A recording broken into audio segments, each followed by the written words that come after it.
বিসমিল্লাহির রহমানির রহিম। আমাদের আজকে একটা কঠিন সময়।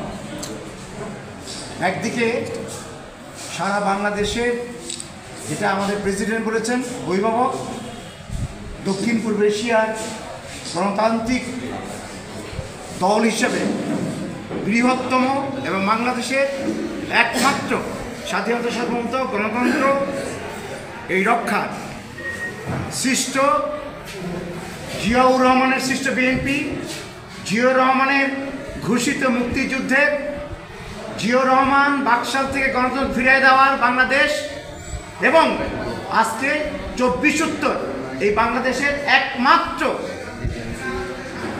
আমাদের অভিভাবক খালেদা জিয়া অসুস্থ। একই সঙ্গে আমাদের নেতা তারেক জিয়া তার মাকে দেখার জন্যে এই লন্ডন থেকে আসার ব্যাপারে আমাদের এক গভীর আকাঙ্ক্ষা, প্রতীক্ষা আমরা কার্যকরী হচ্ছে না। আমরা ষড়যন্ত্রে আজ পাচ্ছি।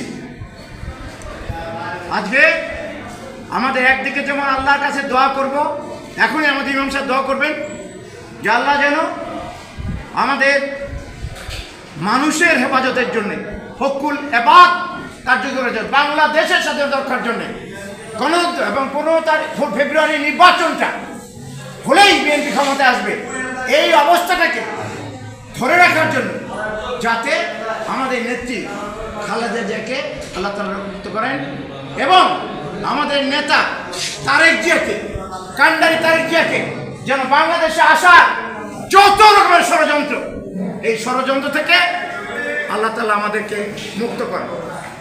একই সঙ্গে বাংলাদেশে এই জাতীয়তাবাদী দল বিএনপি এবং তার সাথে যুগপৎ যারা আছে তাদের সবাইকে যেন একাত্ম হয়ে এই সকল ষড়যন্ত্রের মোকাবেলা করে 15 ফেব্রুয়ারি বাংলাদেশের সার্বভৌমত্ব রক্ষার প্রয়োজনে, গণতন্ত্র প্রতিষ্ঠার প্রয়োজনে, দেশে একটি সরকার প্রতিষ্ঠার প্রয়োজনে এই 15 ফেব্রুয়ারি নির্বাচন সফল করার জন্য আমরা যেন ঐক্যবদ্ধ এফোর্ট দিতে পারি। শুধু আমরা দাবি করব না, দোয়া করব না, আমরা নিজেরা আমাদের মুন্সিগঞ্জ জেলায় আমাদের 500 লয়ার, 600 আইনজীবী সহকারী প্লাস এখানকার বিএনপি এবং জনতা, মুসলিম জনতা, আমরা ঐক্যবদ্ধভাবে এখন থেকে পরস্পর নিজেদের ঐক্যবদ্ধ করে আমাদের ভুল বুঝাবুঝি, দৌড়াদৌড়ি, দলাদলি, লেফানো দাপানো, একজনের ডাবানো, একজন উঠানো, একজনের পাশে ভর দেওয়া, সব বন্ধ করে দেওয়া, থাপাচাপি বন্ধ করে দেওয়া, লুটপাট বন্ধ করে দেওয়া, যাতে রাজনৈতিকভাবে একত্রিত হতে পারি, যুদ্ধের জন্য প্রস্তুতি পারি, নির্বাচনের প্রস্তুতি, সে আহ্বান জানিয়ে বক্তব্য শেষ করলাম।